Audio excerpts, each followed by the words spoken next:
So I think we'll get underway.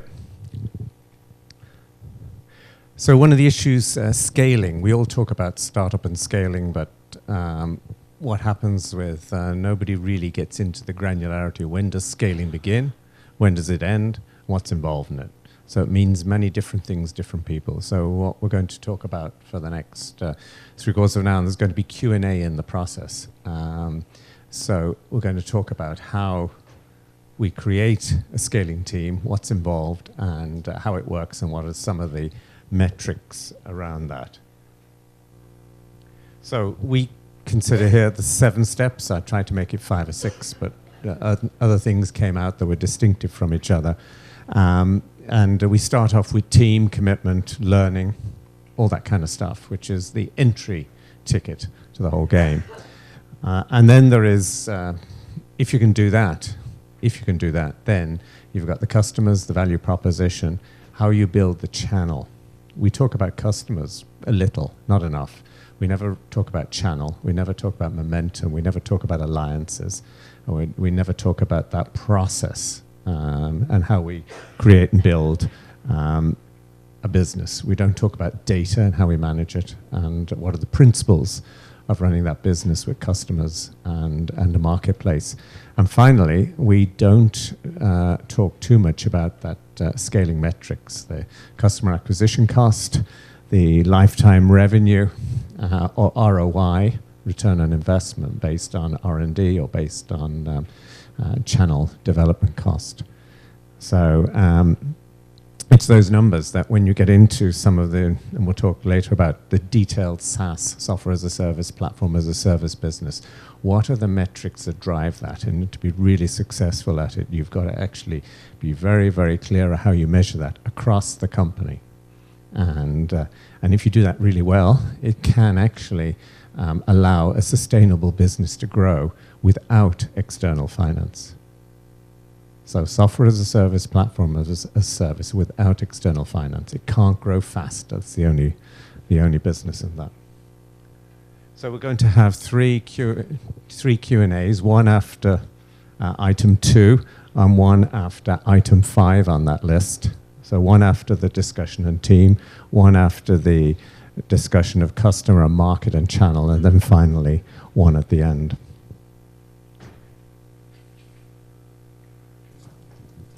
So the audience, this is pitched. I come from this as a startup entrepreneur, having built a business scaling in Europe and also in the United States, and sold it, and then coming back and actually working with startups, and then coming back and investing in them, and in the latest phase, running accelerators that actually guide these companies into scaling at the same time as investing in them. So startups primarily, so that comes from experience many of us in this room have or have had. And so we're looking at it from the entrepreneur's perspective, because they've got to drive and overcome the challenges in this marketplace and scaling. Secondly, angel investors. Key thing in investment is selecting the company. Selection. Before you get involved in due diligence, before you get involved in working with the companies. We do this in particular in the accelerator. And where do you start? What are the prioritizations? Is it technology? Is it team? Is it the business plan? So what we're trying to do here is to look at it from an investor perspective also. And then finally, what is really important in the ecosystem is corporate partners. And what do corporate partners get out of this? And we'll see a little bit of that. And why should they get involved in either being a partner to a venture fund, being a partner to a group of angels, or being partnered to an accelerator fund, or be just a provider of companies or exits for early stage companies. So that is the audience we're going to try to pitch to. So step 1 is the team. 70% of our investment decision, our ability to connect, to put time into things, of working with companies, and before we get sucked in, is based on the team. And the characteristics of the team, what's driving them, what's making them grow. It's really one person. There's usually more than one person involved. We want that because that provides a reference level. Single-person teams, as you've heard probably for the last day and a half, are less successful, more risky, and carry a higher management load. So why do they want to grow? What is the driving force? If it's to make money, there's an easy way of making money. You can go and get a job, a real job as we call it. One is to set up a small business as cash generating and try to do that and not try and grow something. And so what is the driving force behind a business? There has to be something burning inside them. Sometimes we call that the entrepreneurial spirit. Sometimes there's a family legacy, sometimes to prove themselves. Sometimes they want to repay something. There's a time of life when that works. It could be at 40, it could be at 30 years old, or sometimes it can be at 22 years old. And so it's a driving force that says, this is the time in my life, this is the big deal, I'm going to commit to this, and I'm going to bring people along. And so who are the leaders of that passion and conviction? And that's what we want to know, and we want to know why. So some of the early stage discussion is questions, problems, tasks that we set up in order to ask those questions and to try and flush it out. The reasons are critical. So what we would do sometimes is to take the team members into different situations and ask them similar questions and see how they respond and see what their conviction is, see what their view of the same problem is, and to see whether they interact together or whether they are all flying in different directions.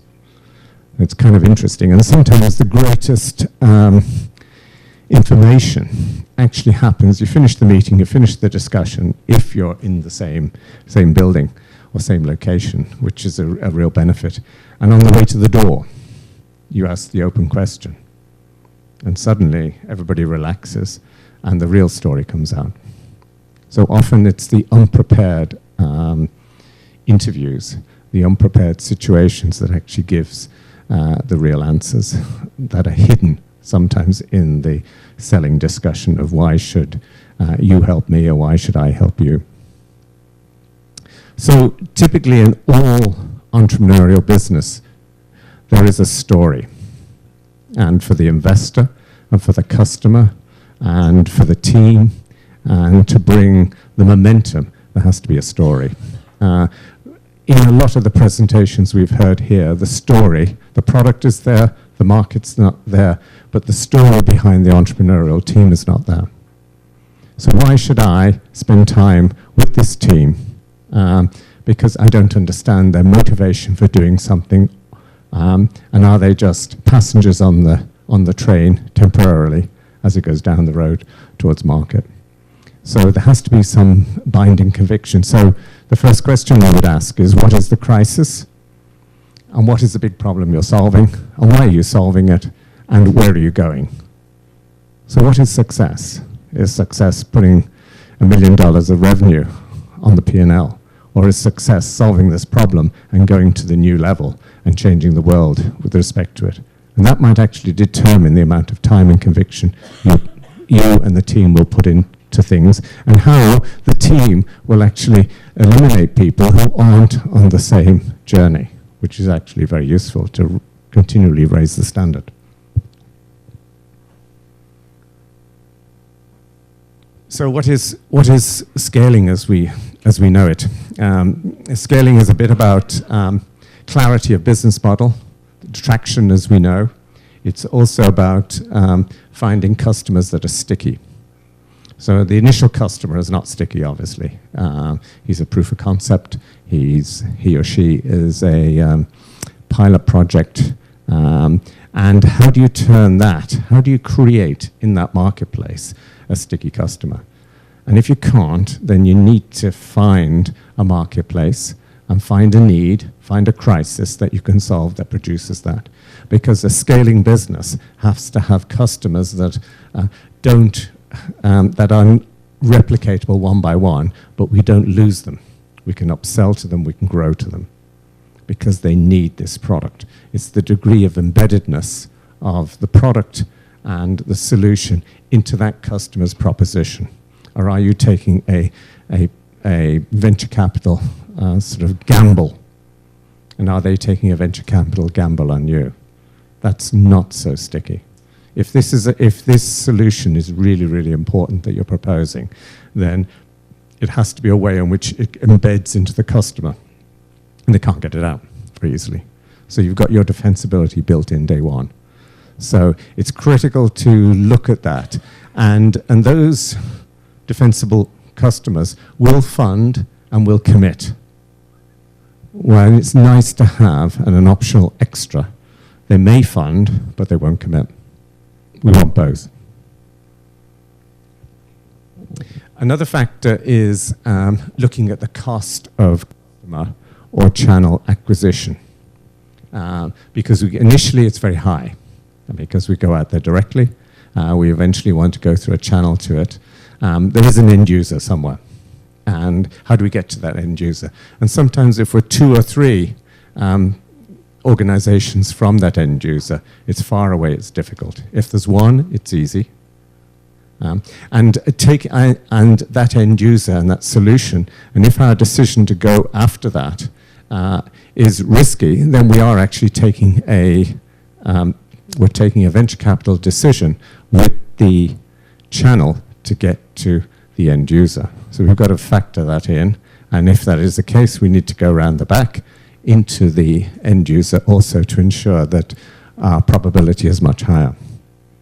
So the critical thing here is, how do we look at the net customer acquisition cost after paying independent sales agents, after paying commissions, after paying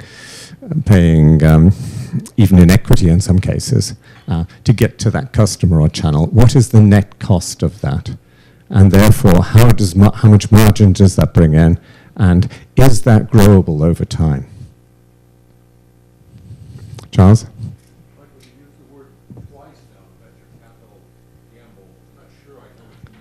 Okay, and if you, let's say, for example, you want to get a product, you've got an application, and that goes into a product that the customer is selling on to another channel.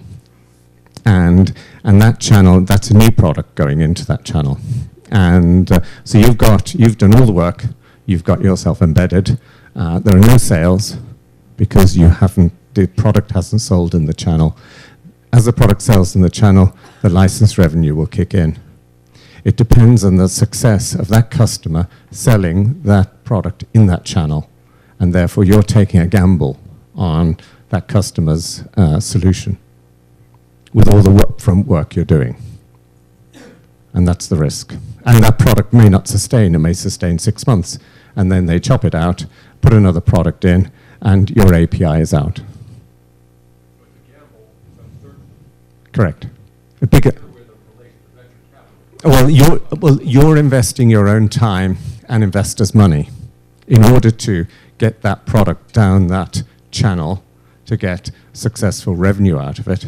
If the success rate is not 5 years revenue or 3 years revenue out of that, but is 6 months revenue, and then they decide not to go, or that product that your customer is selling doesn't succeed, then you've lost all the time, and therefore the cost of going down that sales route as opposed to another route. So in picking your customers, in picking your channels, you're effectively taking an investment decision, because it can go wrong and you get no sales. And you've only got limited resources, so you've got to pick and choose very carefully. Yeah. I don't like experiments. Sorry? Yeah, but you wasted time. You wasted 6 months. You wasted, in your prioritization of customer acquisition, you've gone the wrong way. And by the time you pivot, you've lost 100, 200, 300, 400 grand. And also you've demotivated the team, and you've probably developed an API for the wrong application. Probably, not necessarily. You might have 3 or 4 on at the same time, but you can't have 20. You haven't got the resources, and you haven't got that many customers initially. So the choice of customer up front and channel is really, really critical. And when you've got long, complex sales, that increases the risk. Complex sales, in other words, it goes 2 or 3 steps down. And say if you sell, one of our companies sold into the automotive marketplace. So it was an application that went into the data buses in automotive. It was a hardware application. So they put this device in. It would then be spec'd into the car network. So by the time it got to market and got revenue out of it, it was 3 years.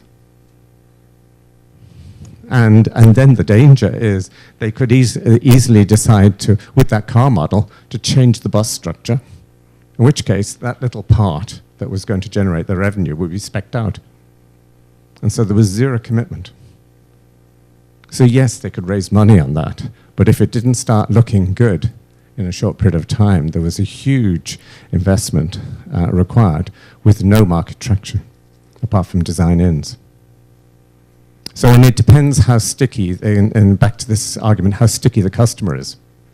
If that customer never changes its design, and it's got a history of doing that, so once it's designed in, it's going to happen, you can actually raise investment on that.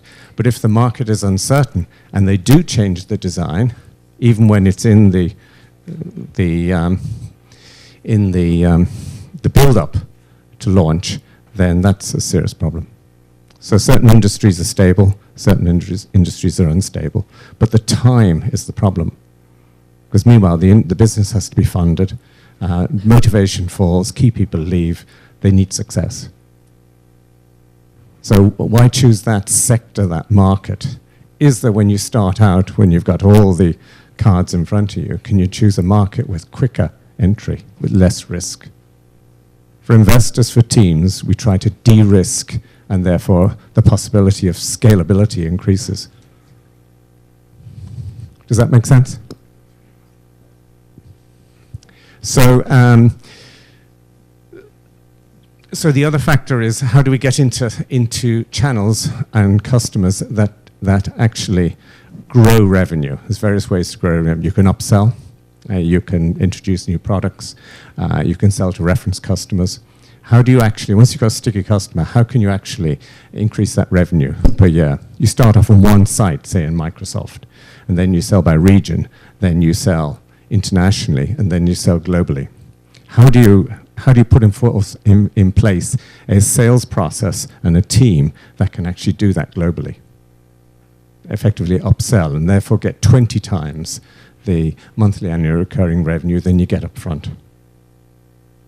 And then when you get it, each step on that you go towards the global operation, the stickier the whole thing becomes. You just can't get rid of it. It's too complex to get rid of it within large organizations. So your solution, your process actually works.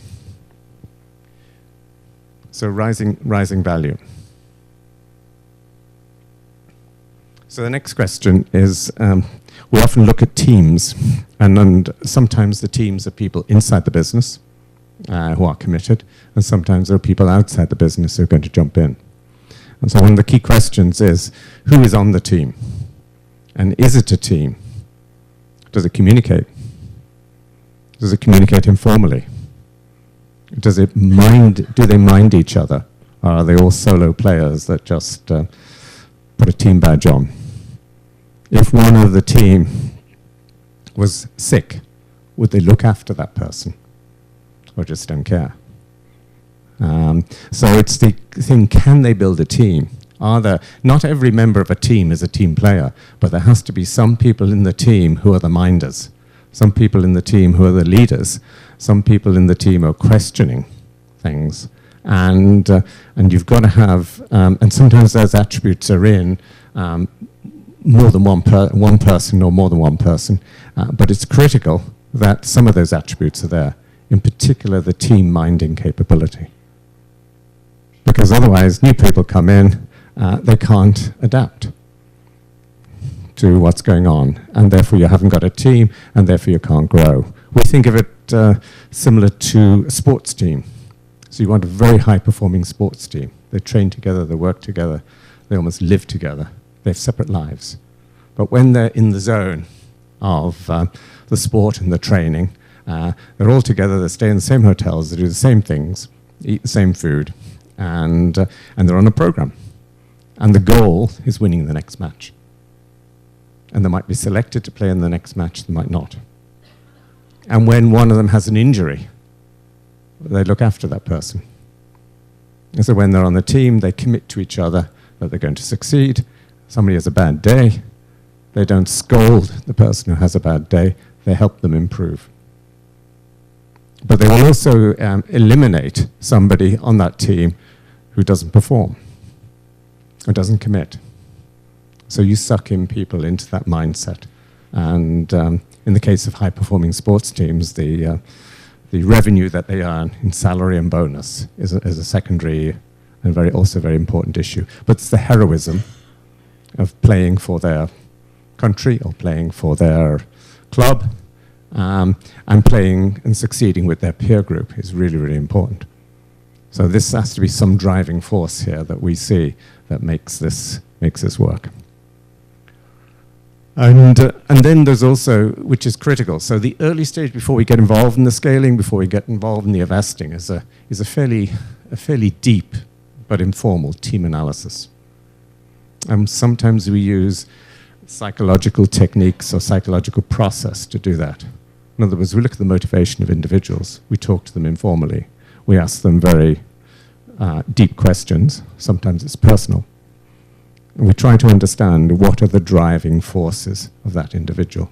And that comes from their learning, their life experience, and what they've done to date, and what's causing them to be here at this point in time, or is it just another job? If it's just another job, then the crucible of a startup and a scale-up is probably not the place to be, and they won't last. So that's the more team members you have, the better. However, if you've got more than 3, it becomes hard with A, decision-making, and B, commitment levels, and 3, the proceeds being split out at the end to give some return to the folks who started the business. So we do some profile. It's informal, but you can actually do formal psychological profiling. It's easy to do. There's many systems out there, and many of our VCs actually do that. They didn't 15 years ago, but they do now.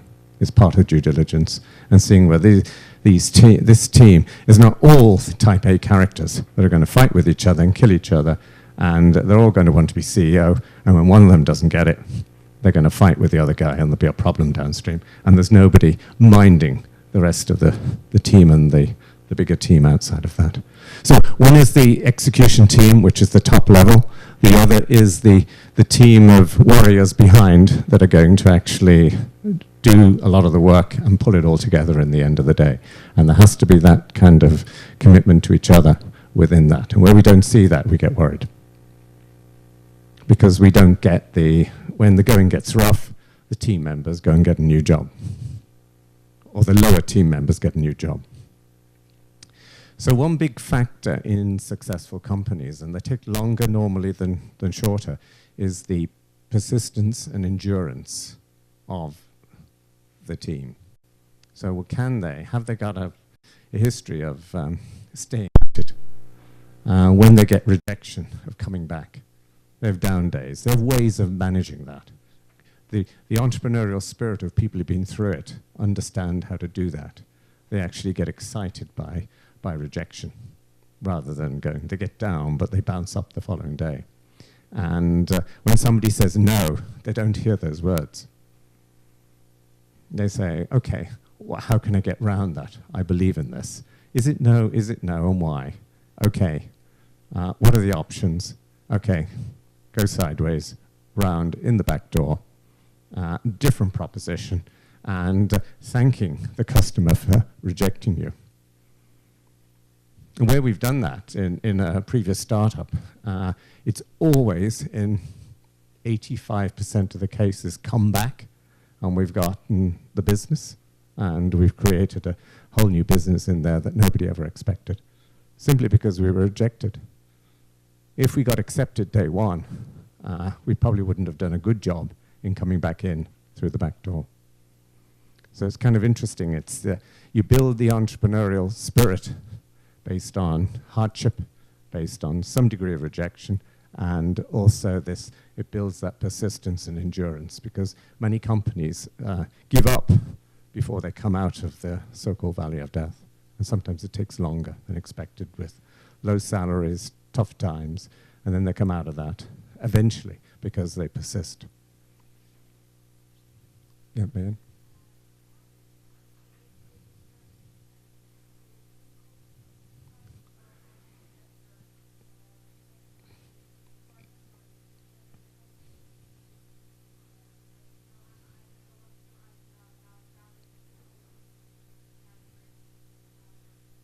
Yeah, I think in coachability comes from listening, and listening and being able to do something with that.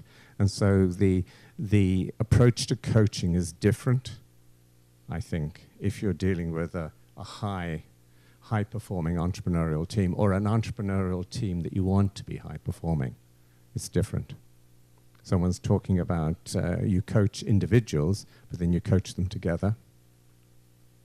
So call it the team creates the coaching for each other by setting the standards and the way to communicate. And so rather than individuals, you do a bit of individuals, but then you do a bit of team. And there could be some of the team, not all of it, I think.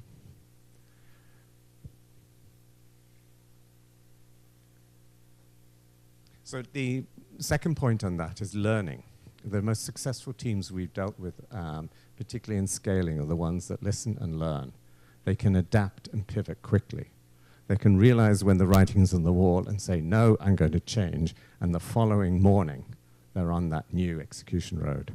If you can find those people with the capacity to learn, they've got to be a bit bullheaded, but then they've got to stop and turn sideways. And that capacity to learn is one of the most powerful things we've seen across many companies we've worked with. And the most successful investable companies have got that in spades. Now, you develop that. If you don't have that, you can develop that. And sometimes hardship causes you to develop it, because I'm not making the same mistake twice. And that causes you to come back and learn. And you see the bells going off at the right time. And as a mentor, one of the things that's very powerful is that you can teach people that learning capability and say, have you been in this situation before? Tell us about this, tell us about that. Would that situation, it could be in personal life, be similar to this situation in business life? And the bells start going off. Okay, now do you want to keep making the same, going down the same road and ending up in the same situation? So how can we change that? So there's this, building this learning capability. So it takes more than a founder. It takes attitude, so you've got to be open-minded. Some people are so closed, they're so busy, particularly technical people, they haven't got time to look at anything outside the technology, but you've got a technical team who's driving in a certain direction, and all those people have to be motivated. And you have to build an attitude within it that is can-do, positive, towards the team. How do we get this done? We might have to work extra to get it done. We might have to do Saturdays. The team will drive the organization. And as a result of that, then the weaker members who don't want this environment of high performance, high growth, the high spec sports team, who don't want it, leave. And that can be very good, especially at the early stage, because they can drag down everybody else. So the majority of the team has to be high performing. You have to groom that over time. If you don't do that, you've got a problem downstream, because it doesn't create enough in fast enough time, and it can't respond. So it also depends whether you have a mistake culture or not. So quite often there's an inquisition and blame when somebody makes a mistake, and there's no laughter. So the other way of looking at it is the mistake's a learning process.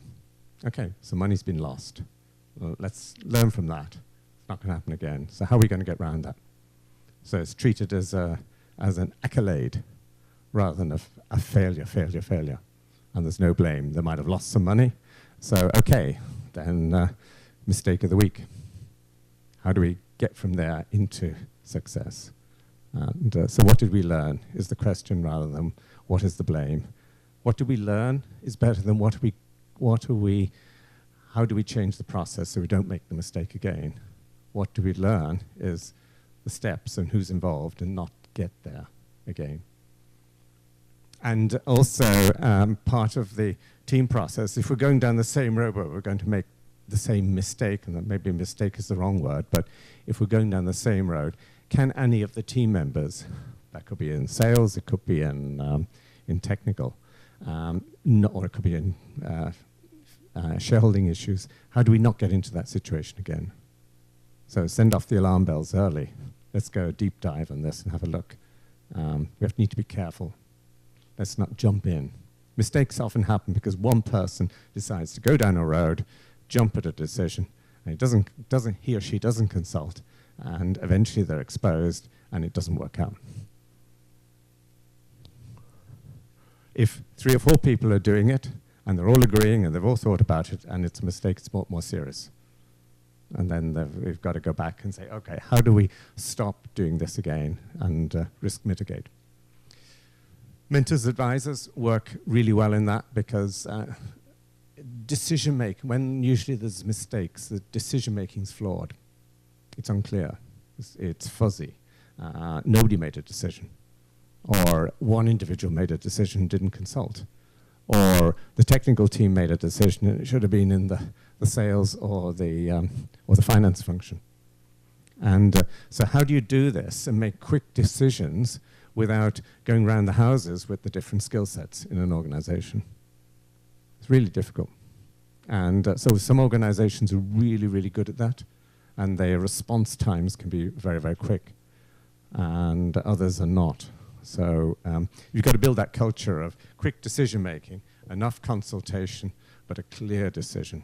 And the failure normally is in the lack of clarity of the decision, so that if you make that if that group makes that decision and communicates it, people don't know what it is.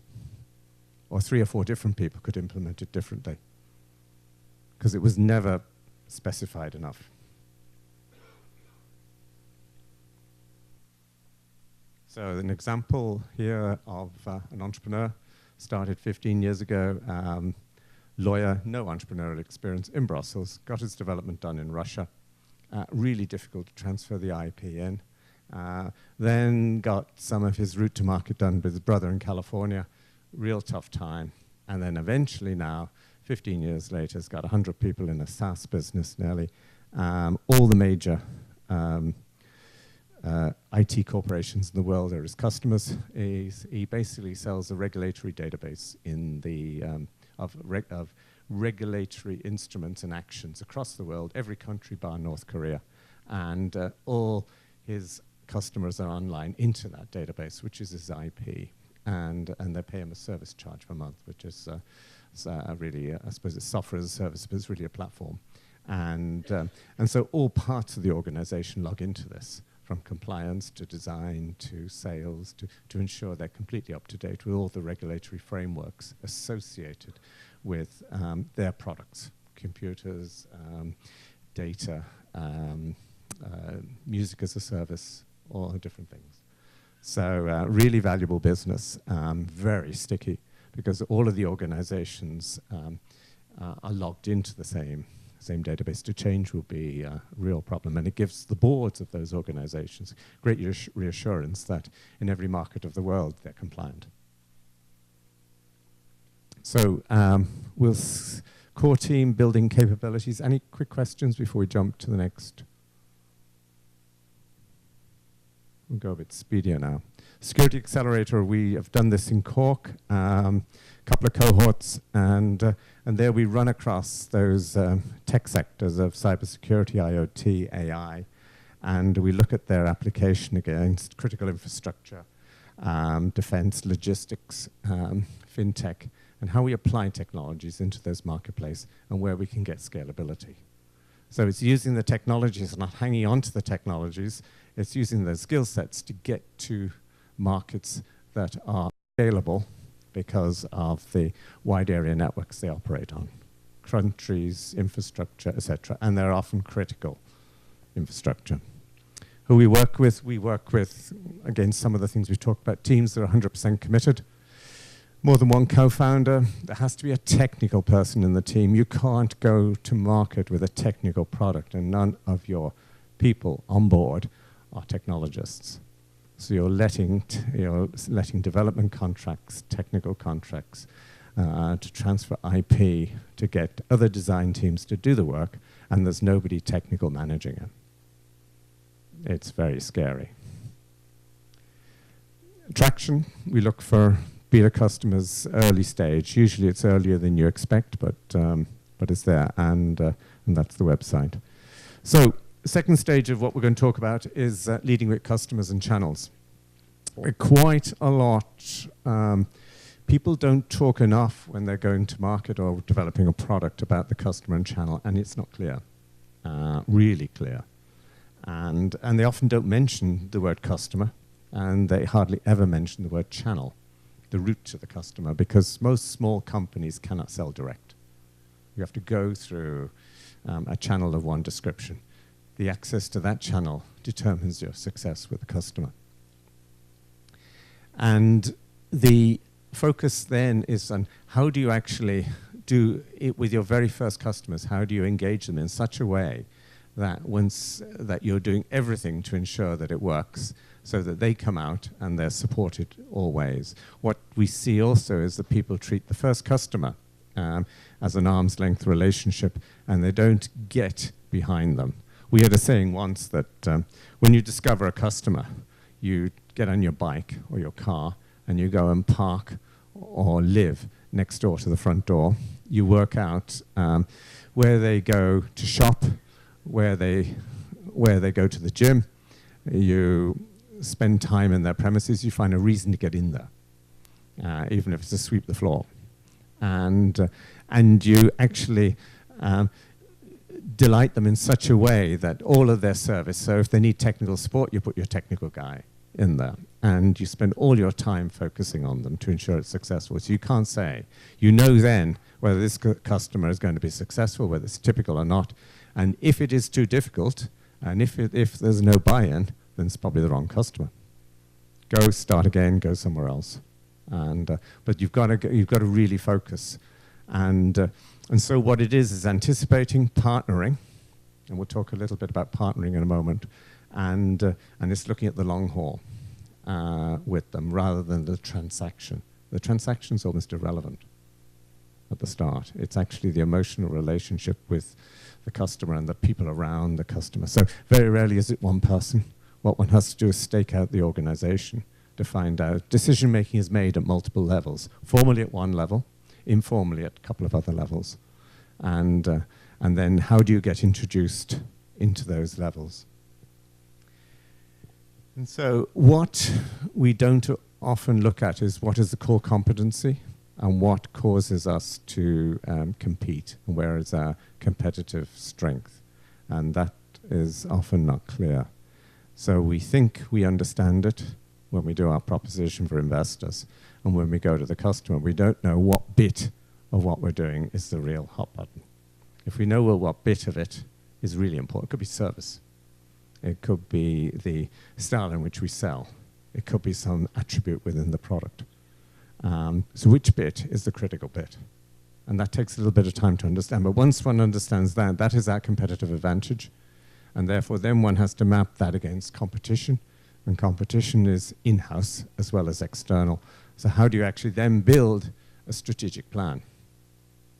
And then when you've got the strategic plan, what is your strategic intent? Where are you going to go with that? And if you can express that really clearly, the clarity of strategic intent, then you can go to your channels, you can go to your customer, new customer, you can go to your investors, and it's really, really clear. When you've got that, you're on a very good day. It takes a little bit of time, but that allows you then to focus, and focus is a critical element. Product management. It's not often well understood, and everything's grouped in, but there's a strategy in product management. And it's critical in early stage companies to, is it to establish competitive advantage? Is it to upsell? In other words, take the existing product and increase it within the business. Is it to sell a new product alongside it? Is it to feature? So the upselling is usually adding features. And is it to get retention? Because it's very competitive, this marketplace, we want to retain, so we put in things to glue in the product into the company. And is it to increase usage? So what's the strategy in product management? Therefore, what is the prioritization? And therefore, what should the product management folks that are interacting between the market and the tech people, and there could be one person doing this, or there could be 3 or 4. How do we actually put a strategy around that they can articulate? And that becomes the binding thing that they assess decisions in what they do every day. And there is a return on investment in product strategy. So the great SaaS companies go into this in extraordinary detail. Extraordinary detail. And it's granular with the people across it. And it's reviewed every 3 to 6 months. And it has to fit with the overall corporate strategy.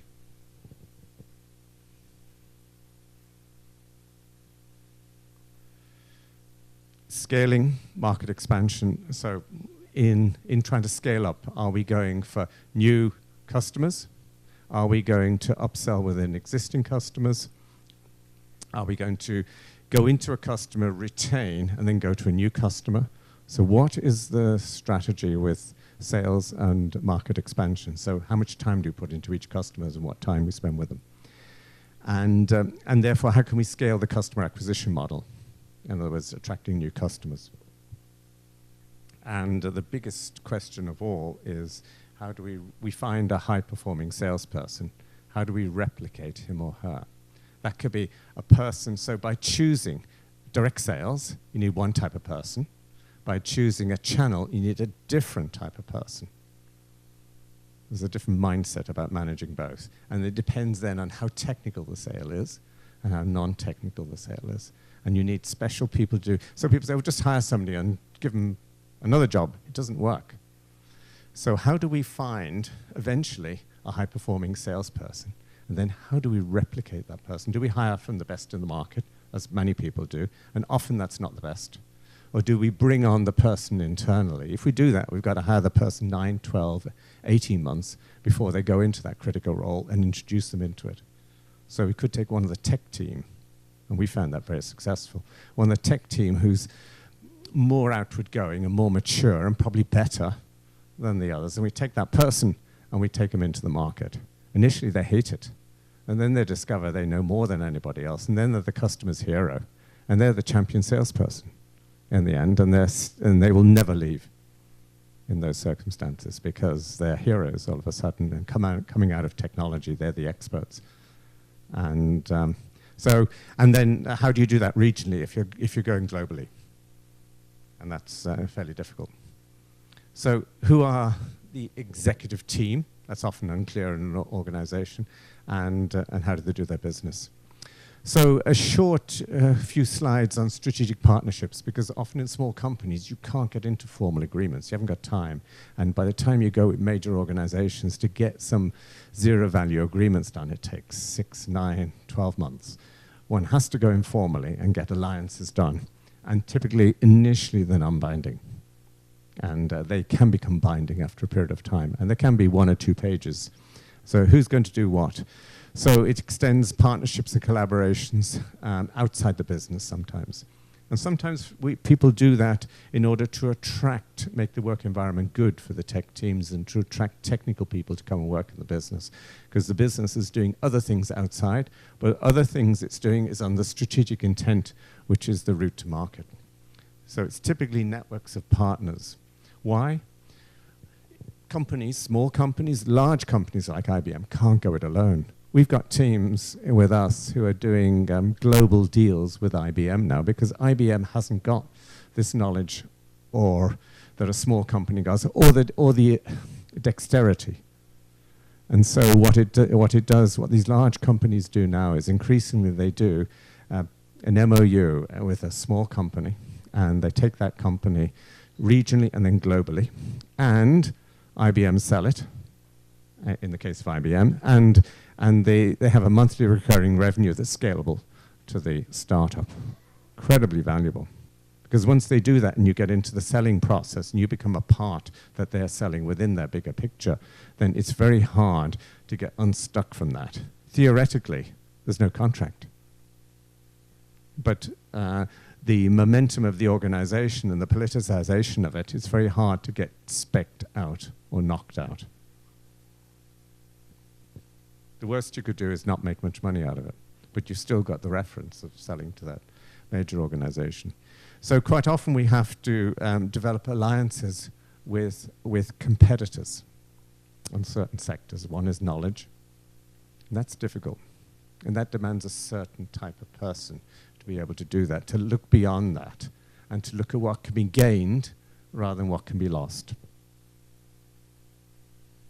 So it's a game of mutual learning. The old view was industry consolidation, hardwired joint ventures. The new is mutual learning. So what characterizes this? Great uncertainty. Creating value, the methodologies are quite open. So you can't say where it is day one. Only it's probably three things. So you could write the bones of an MOU down on one sheet of paper. And if you can't do that, you probably need to think again or bring in somebody outside. Sometimes a consultant can bring that in who has that open mind. The relationship and how it's going to evolve is hard to predict. And that's typical. An ally could be a competitor tomorrow. So that's one of the factors you've got to face. You've got to put in the defensibility in that. So no IP transfer. At the end of the day, all things we've done vest in both parties. And there's a 12-month or 18-month or 2-year non-hire. That's critical. Saved my bacon a couple of times. My key staff not being hired by a successful strategic alliance partner. So really critical things you can put in the bind, but the general development of the relationship is fluid. And the initial agreements are not so important. That's kind of interesting. It's where it's going to go. It's the direction, how you're going to work together. That's really, really good. So some firms you can't do this with. Some you can. So the firms that are unprepared, and it's the older industry, protective imitators, maximizers, failure is blamed and it's money lost. The prepared are the creator innovative, they're competency focused, faster learning, and money and failure is money forgone for the next round of success. So there's a different mindset around this. And we've been working on things the last couple of days, Marcel, which you'll understand, fit into this framework completely. Impact, club, channel access, what's the benefit? You get into a club. When you're in a club of peers with major corporations, a small guy, a small startup is actually allowed in. He's harmless. He's no threat to anybody. But what the small startup can do is be the nodal position in that network of interpersonal relationships. Many of these organizations sit together. There's no contract. They're sharing ideas as much as they can outside of what is locked down within their company. And they're watching the other guy. But the boundary rider that can be really powerful is a small guy. And he can get into both sides and do business with both competitors who are sitting there in this particular network or alliance. And so the other angle on this is that one can leverage route to market by trade shows, promotion, and get mentioned, get associated with in social media. So the fact you're in the club and you're allowed entry to the club is a major selling point, a major thing to put you into the $1 million club level. And credibility is probably the last. So how do you become a good partner rather than a bad partner? And it's a mindset around that. So it's what can be achieved, not what can go wrong. It's not trying to lock it down and guess what might happen, and the chances are it's wrong. What the partners can gain, so you've got to give some early gains to both sides. It's like in negotiation that you have some early wins within the negotiating strategy of giving away on both sides. And it's give and take, rather than take and give a little, and take and give a little. You've actually got to give something more to get something back. And there've got to be some competencies. It can't be all one way. And the competencies could be that the fact that the two individual organizations in this consortium, big organizations, are fighting with each other and they don't trust. And the small guy coming in can actually keep them all together. Whereas if the small guy wasn't there, they'd fall apart. So there's many roles that can be played. So learning is the key part of that. How much value is to be created? If there's no more value to be created, then it should be killed. Move to the next one. They might last 1, 2, 3 years. They could last 15 years, depending on the parties. And it takes a champion to drive it. The organization doesn't drive it at all. There has to be a champion on both sides that can actually bring this back and drive it. And so also, can the partners learn and embrace change? And is it equitable in the end? Is it all one way? That doesn't work. There has to be an equity. There might be a boundary on it. So who are the alliance champions? So if you can't find them, and they're all bureaucrats and both in the organizations, then you've got a real problem. Which goes back to you to find an organization that's innovative, and usually the lower level person is actually the champion of the strategic alliance, and he pushes it up, or she pushes it up within the organization. They're highly respected, and they are the glue, but hidden in the structure to pull it all together. And so we go to the fifth step, which is in this, is using the power of data. And we often ignore that. And increasingly it's becoming important. And the data allows your business to grow. We've got one company in the medical medtech arena that's looking at analyzing parts that go into implants that go into patients on the surgical side in operating theaters. It's run by a trauma one surgeon in Germany. And the problem they've got is cataloging all the parts that go in, and the operating theater is down while the surgeon and the staff do that. It takes half an hour at the end of every operation. Some parts were used, some went into the patient, some didn't, et cetera, et cetera. It affects the reordering and everything else. And that's equivalent to, it's about 100 euros a minute for an operating theater to be live, you know, all the costs of the staff and the heating and everything else in it, and the backup. And so if you can save that several times per day per operation, depending on the number of operations, it's a significant cost saving. You get another 1 or 2 patients through the system in that operating theater. So, but the value in that is not, that's the problem they're solving. The value is the data they're collecting, because they're scanning the parts, they're registering them to the manufacturer, the batch number, the patient, the surgeon, the mixture of parts are put together, and they've got collecting all that data.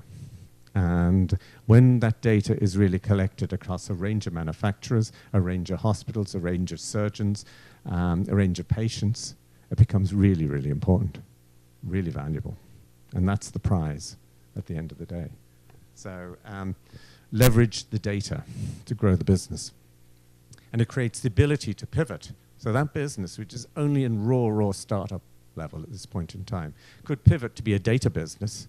So what they could do is they could sell the operating theater business and keep the data business and operate that globally downstream.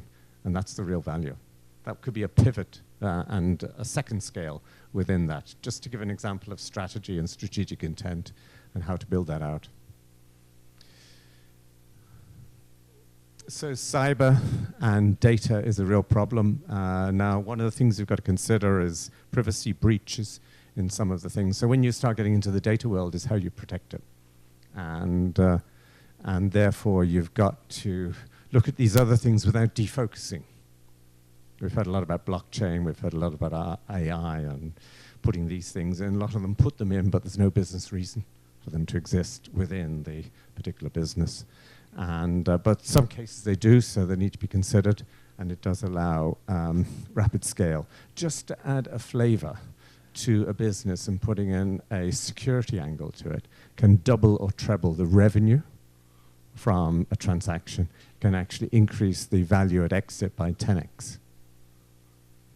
Because suddenly it becomes valuable to more companies, it becomes more sticky, and therefore it's more attractive to acquire. And buying those little bits is actually very simple, because there's a lot of emerging cybersecurity companies that will license over things into to make your product much stronger. So there's a key role here for angels, investors, and accelerators to mix up the technologies. Another big thing is privacy and the misuse of that, and that's a story that's going to, I won't spend much time on it now, but is going to develop and develop. The new war, economic war, will be around data. Data is more valuable than money, and will be about using and misusing that data and spinning it. And we've seen that already across the world with how data can be manipulated to tell a different story. And with personal information and the privacy associated with that and the laws that are around that, GDPR being one in Europe at the moment, but it will go global. And the major corporations who are built a business on data, Google, Facebook, and many others, are in a very difficult role with the managing the trust related to that. And because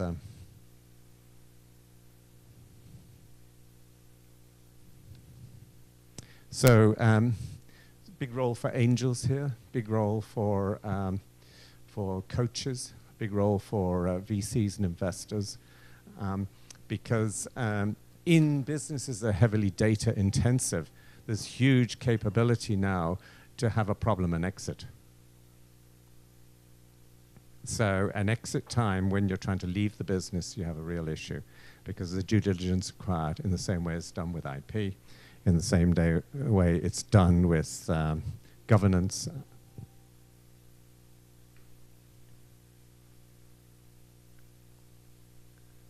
Great teams, attitude, challenge, disruption. This is trying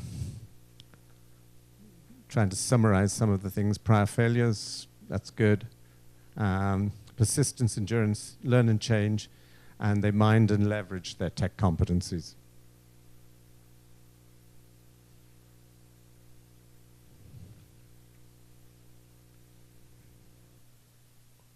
I'll skip him. Okay, to give some idea, would you have a video, and we'll wrap shortly after that. This is some of the teams on this security accelerator that have is on rapid growth and to sort out all your organizational, operational, and strategic challenges. He can't remember it, so he's got to read it out. Be facing the business. In short, you're going to get it, and you're going to get it in spades, and that's exactly what we did.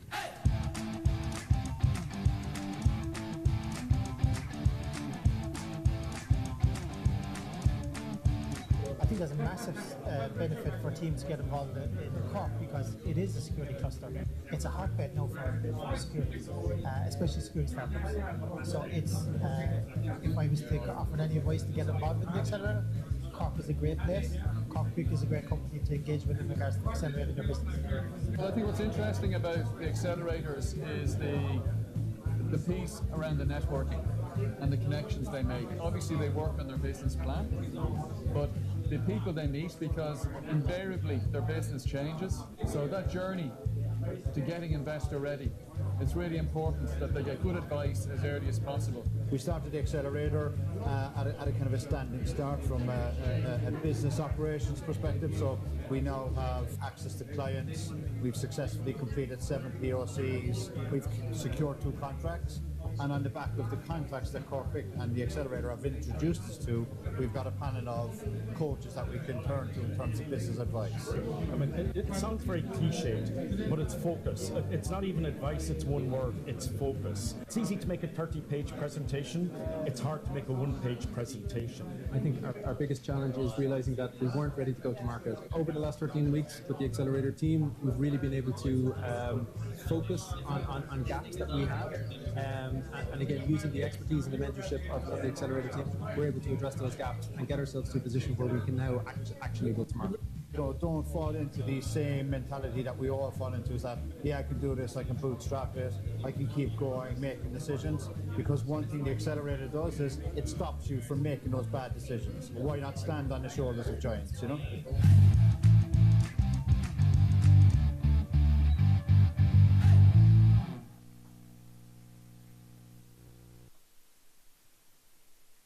Okay, final slide. The numbers. And what we don't do, I haven't seen used very much, is really analyzing the business when it's starting to operate. Typically, there's a pro forma set of numbers done on how this business is going to look. And upon that, a business plan is built. And then there is then what actually happens in the marketplace. But you have to keep grinding back on these numbers. Otherwise, investment decisions are made and they're incorrect, and it's iterative over time. So it's not sales revenue. It's actually gross margin. And if there's non-recurring engineering or other costs going into the selling process, then it's gross profit. So what is the gross profit? That's the cash that's coming out of the business if it's collected.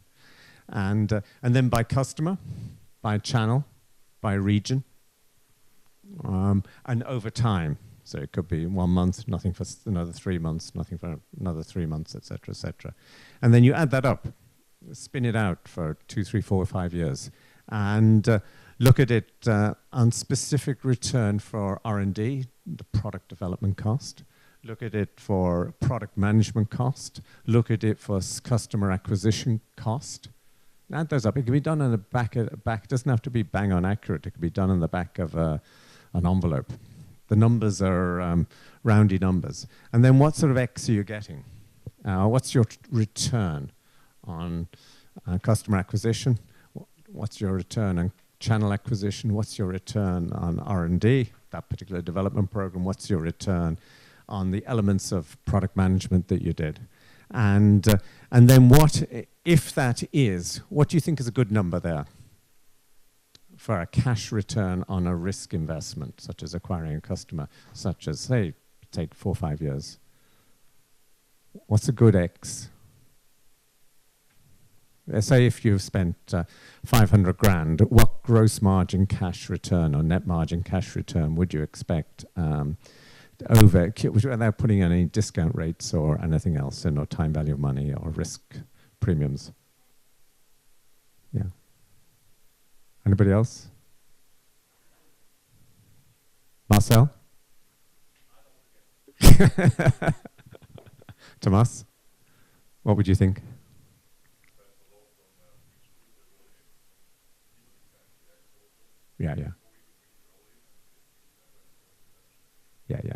Yeah, it is. And so that's in the revenue business. If it's deep IP, those numbers, it's a different set of metrics that are used. This is where you're in a SaaS revenue-based business where so it's shedding some cash. But the numbers start around 10x. And 2x is no good because of the risk profile and the time value. And so all of these little elements have to work. And to be really effective. And then the game then is how do you grow that over time? So once you get into measuring it, one can tweak by certain things with the customer and channel, and one can tweak that over time. So simple, a cash multiplier is the route, or you can actually go and do a more sophisticated net present value on it. But these things might be done with a team, might be done with a board, it might be done as a look-see to see how the business looks. And then over time, once the numbers get harder, it's managed. And that makes it interesting. And then the final slide is, around all this, in the scaling business, you've got a well-run board. It's not too big, not too small. Clear strategy. It's easy to bring in investors if there's a board of some sort in place. It's got structure. It's got decision-making. It's the company decisions. Quite often these boards end up, they're legal boards with directors, but they end up to be shareholder boards, which is a real mistake. It's easier to audit. It's easier for regulators to deal with. So it's absolutely essential. And it takes the pressure off the CEO and the core management. And they're on the board. So what's the size of board that's good? No more than 5, no less than 3. And it has to meet regularly, and it has to trust each other, and it has to have a chair or a process that has got high levels of governance with no conflicts of interest. So that's really important. So that's the final slide, and so we'll deal with any questions that might kick in after that.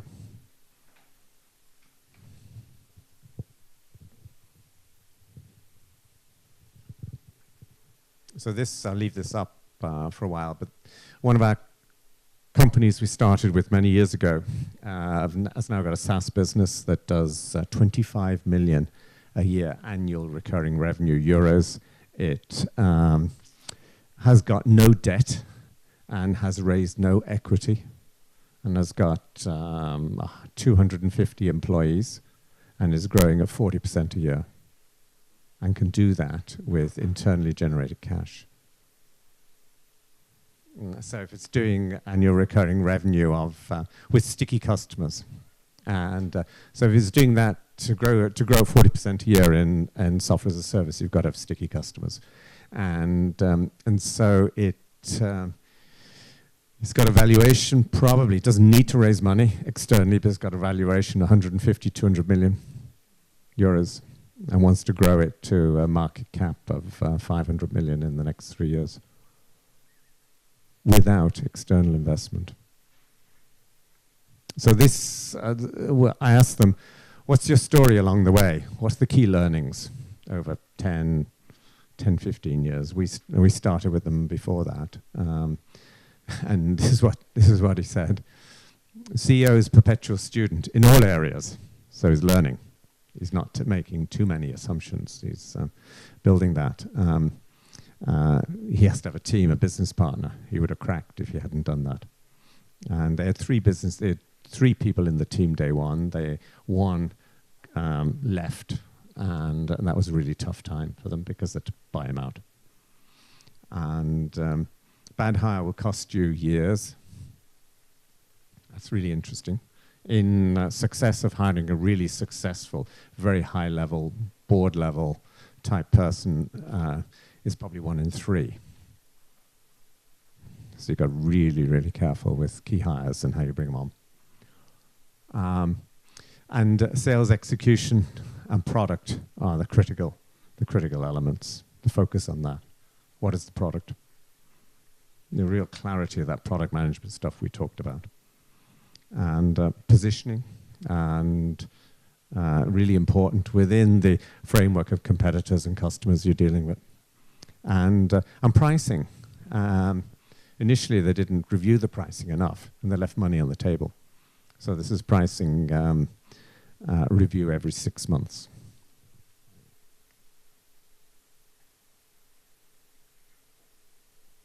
Okay, so lessons from the successful so far.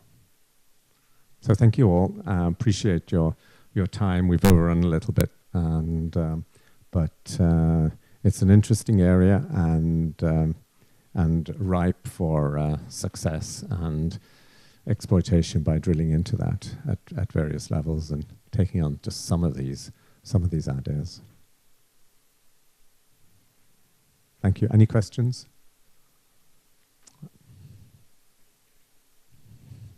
Okay. Best of luck, and we'll thank you.